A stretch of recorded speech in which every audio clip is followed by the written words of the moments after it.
Hello everyone, welcome to the channel. PCS RO मुख्य परीक्षा 2025 के एक्सपीरियंस देखेंगे आज का निबंध। और ये आपका निबंध नंबर है 58। डिजिटल युग में महिला सशक्तिकरण। ये आपका ऐसे पीसीएस और आरओ मुख्य परीक्षा दोनों में 2025 में आ रहा है। तो वीडियो को शुरू से लेकर के अंत तक जरूर देखिएगा कि आपको कैसे ऐसे लिखना है, कैसे ऐसे में मैक्सिमम अंक अर्जित करने हैं। जो हमारे पेड बैच से जुड़ना चाहते हैं तो पीसीएस फंडर टेलीग्राम चैनल से जुड़ेंगे। वहां पर आपको आरओ प्रीलिम्स और मेंस दोनों बैच की डिटेल अवेलेबल रहेगी और पेमेंट करने के बाद आपको सीधे बैच से जोड़ दिया जाएगा।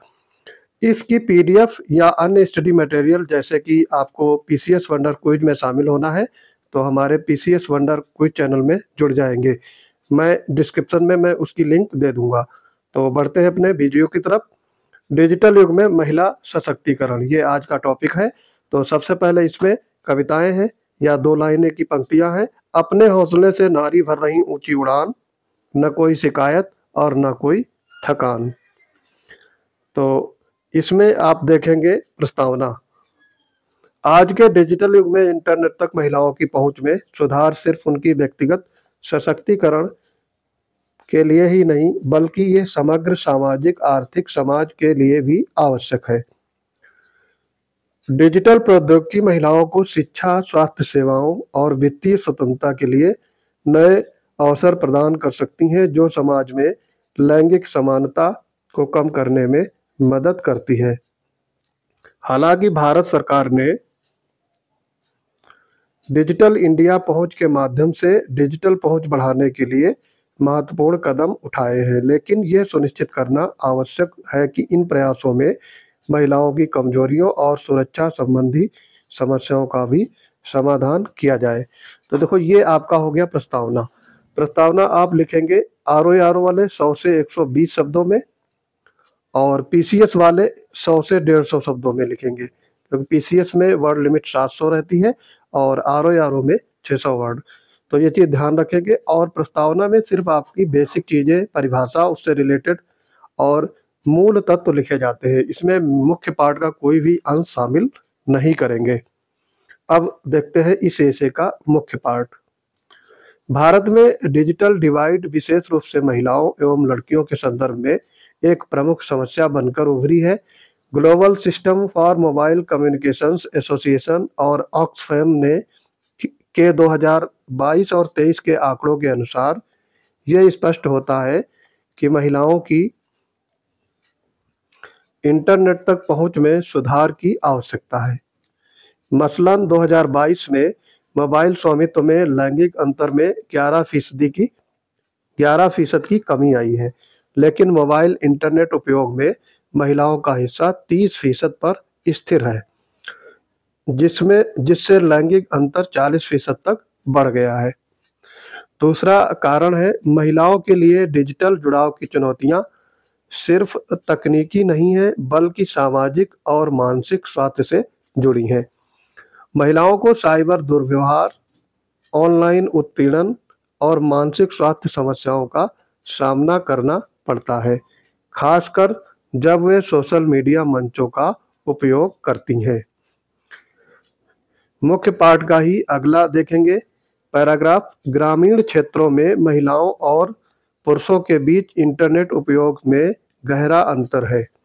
जहां पुरुषों द्वारा महिलाओं का उपयोग करने की महिलाओं जहां पुरुषों द्वारा इंटरनेट का उपयोग करने की संभावना महिला की तुलना में दोगुनी है, जिसका परिणाम यानी नतीजन महिलाओं के लिए डिजिटल अवसरों तक पहुंच में बाधाएं उत्पन्न होती हैं, जिससे उनके आर्थिक अवसरों में समझौता होता है। अगला पैराग्राफ है मुख्य पाठ का ही।